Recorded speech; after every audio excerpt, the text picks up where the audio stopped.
ఈ పొలిటికల్లోకి వెళ్ళిన తర్వాత మనం పూర్తిగా దానికి అంకితం అవ్వకపోతే తప్ప మనం చేయలేము. అవును అవును అవును. సినిమా కూడా ప్రతి క్షణం ఏం జరుగుతుందని మనం చూసి ప్లాన్ చేసి కంట్రోల్డ్గా చేస్తే తప్ప నిర్మాతగా నిలబడలేము. అందుకని ఈ స్టేజ్లో మనం సినిమా తీయడానికి వెళ్తే మనం కాన్సన్ట్రేషన్ లేకుండా చేస్తే దెబ్బతింటాము. వద్దు అని నేను అనుకున్నాను. అలాగే మా బ్రదర్ కిషోర్ గారు కానీ మా బాబు రామ్మోహన్ కానీ వాళ్ళు కూడా ఈ బిజినెస్లో రియల్ ఎస్టేట్ బిజినెస్లో ఫుల్ బిజీ అవడంతో సినిమా ఆపేసాం. ఇప్పుడు తీయాలని కోరుకుంది. ఏం తీయాలో ఎలా తీయాలో తెలియట్లేదు. మా ఆలోచనలన్నీ మధ్యతరగతి ఆలోచనలాగానో పాత సినిమాల ఆలోచనలాగానే వస్తున్నాయి తప్ప ఈ మోడర్న్ సినిమా దానికి ఇంకా దానికి ఇది అవ్వలేక మహిమలు మాయలు మంత్రాలు బాగా పండే టైం సార్ ఇప్పుడు. అయ్యా అలాంటి సినిమా తీయండి సార్. ఇప్పుడు మన హనుమాన్ చూడండి ఎంత బాగా హిట్ అయిందో. అంటే దాంట్లో ఏమైందంటే సోషో మైథలాజికల్ సినిమా లాగా చేశారు. అది కరెక్ట్. అది ఏదో ఒక దేవుడు అట్లా దీనికి బాగా ఉంది సార్. కార్తికేయ అంతకు ముందు అంటే ఇవి అసలు తిరుగు లేకుండా హిట్ అవుతున్నాయి ఈ పద్ధతిలో ఉండే సినిమాలన్నీ అనిపిస్తుంది నాకు. మంచి లైన్ తీసుకున్నాడు చూసే వాళ్ళకు కూడా ఒక పాజిటివ్ ఇది వస్తుంది, ఒక దైవ కనెక్షన్ వస్తుంది కదా. సో దానివల్ల అందరూ ఇష్టపడి పెద్ద హిట్ అయిందంటే హిందీలో కూడా పెద్ద హిట్ అయిపోయింది. అవును సార్.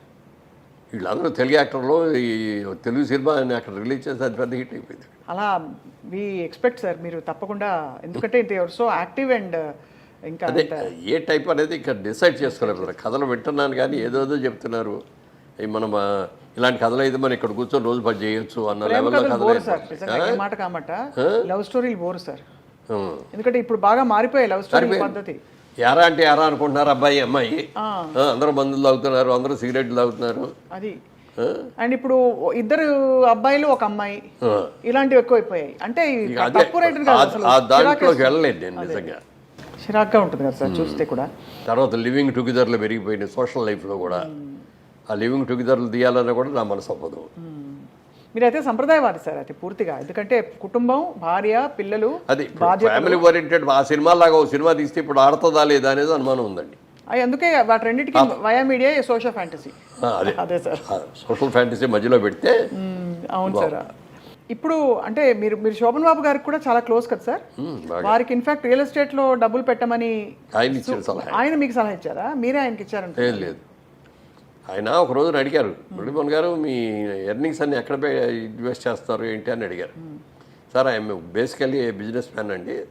సినిమాల్లోకి వచ్చినా కూడా సినిమాలు తీసుకుంటున్నా కంపెనీ పెట్టి, అలాగే నాకు నచ్చిన సినిమాలు జిల్లాలు కొనుక్కుంటున్నాను. ఈ రెండు కాకుండా 2 డిస్ట్రిబ్యూటర్ కంపెనీలో షేర్లు కూడా పెట్టానండి అని. అంటే వాళ్ళకి మీకు లాభాలు పంచిపెడతారని అనుకుంటున్నారా అన్నాడు.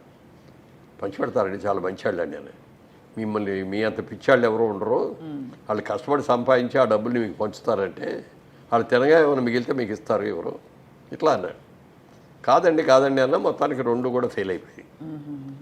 సంవత్సరం అయిన తర్వాత 2 పోవటం కాకుండా నా డబ్బులు కూడా మళ్ళీ పెట్టిన డబ్బులు పోవటమే కాకుండా మళ్ళీ మిగిలిన డబ్బులు కూడా అప్పులు తెచ్చా కదా.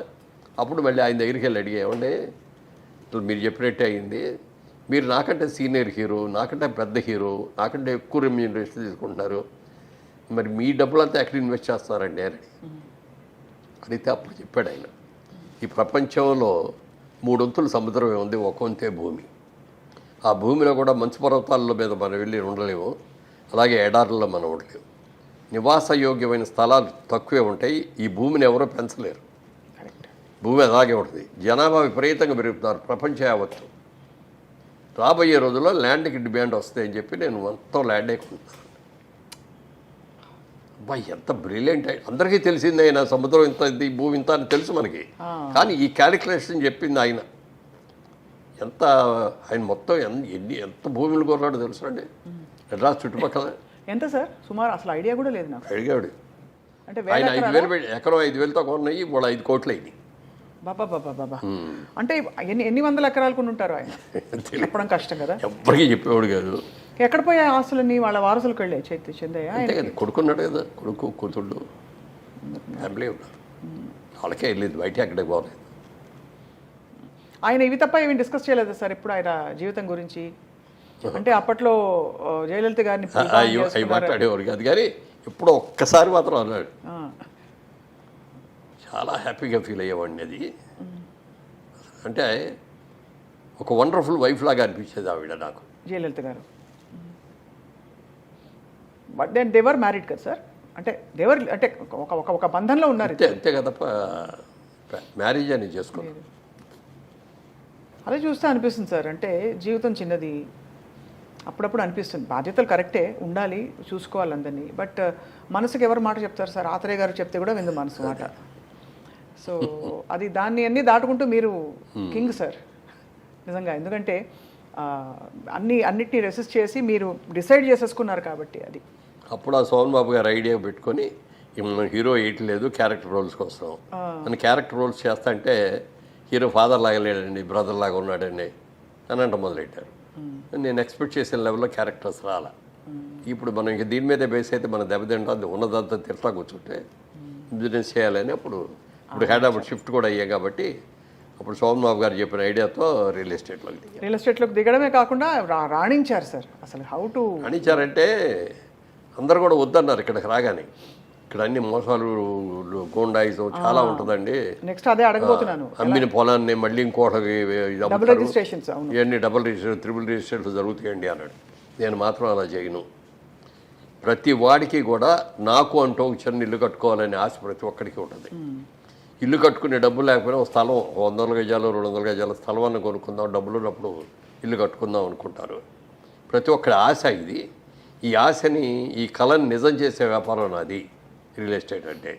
అంత నీట్గా దాన్నే దృష్టిలో పెట్టుకొని చేస్తాను. ఎవ్వరు మోసం చేయటం అనేది కానీ, లేకపోతే ఇంకో ల్యాండ్ ఇంకోటి చేయటం కానీ, క్లియర్ ల్యాండ్స్ రైతుల దగ్గర నుంచి కొనుక్కుంటాను, దాన్ని ఇచ్చేస్తాను, దానికి అమ్ముతాను, దాన్ని బాగా బ్రహ్మాండంగా డెవలప్ చేసి అమ్ముతాను అని చెప్పి అట్లా చేశాను. అలాగే చేసాం. ఇవాళ ఈ స్టేజ్లో ఉన్నామంటే ఆ జైవేరీ సంస్థకు వచ్చిన పేరు, ఆ నిజాయితీగా ఇన్నేళ్లలో మీరు చూస్తే నా చిన్నప్పటి నుంచి కూడా, చిన్నప్పుడు మా ఊర్లో ఉన్నప్పుడు కానీ, స్కూల్లో కాలేజీలో చదువుకున్నప్పుడు కానీ, విజయవాడలో బిజినెస్ చేసినప్పుడు కానీ, మెడ్రాస్ వచ్చి సినిమా రంగంలో ఉన్నప్పుడు కానీ, హైదరాబాద్ వచ్చి మళ్ళీ రియల్ ఎస్టేట్లో వచ్చిన తర్వాత కానీ, రాజకీయాల్లో ఉన్నప్పుడు కానీ, ఎప్పుడు ఎక్కడ ఒక బ్లాక్ మార్క్ మురళీమోహన్ తప్పు చేశాడు అనేది రాకుండా బతికారు. చాలా గొప్ప విషయం సార్ అది. అది పెద్ద, అదే ఒక పద్మవిభూషణ్ కంటే ఎక్కువ అది. ఎందుకంటే మీరు ఇచ్చుకోవాల్సిన గొప్ప ఇది సార్ అది. కానీ ఎప్పుడైనా మీకు ఇంకా నాకు నెక్స్ట్ ఏంటి అని ఆలోచిస్తే ఇంకా సాధించవలసింది ఏమైనా ఉందా అనిపిస్తుంది? లేదు, అసలు నేను ఎప్పుడు నెక్స్ట్ ఏంటి అనేది ఆలోచించలేండి. ఎందుకంటే నాకున్న అర్హత కంటే నాకు అన్నీ ఎక్కువ వచ్చినాయి నా ఫీలింగ్. నేను బిజినెస్ మ్యాన్ అవ్వాలనుకున్నా, ఇంత బిజినెస్ మ్యాన్ అవుతాను నేను అనుకోలేదు. నేను సినిమా యాక్టర్ అవ్వాలని అనుకోకపోయినా అయ్యాను. అది నాకేమొస్తే అది చేశాను తప్ప నాకు అది కావాలి, ఇది చేయాలి, ఈ క్యారెక్టర్ చేయాలి అనే ఇది ఉండేది కాదు. డీసెంట్ క్యారెక్టర్స్ చేయాలి, డీసెంట్ సినిమా చేయాలి. అందుకని ఏ రోజున కూడా ఏ నిర్మాత డబ్బులు ఇచ్చినా ఇవ్వకపోయినా సినిమా చేశాను.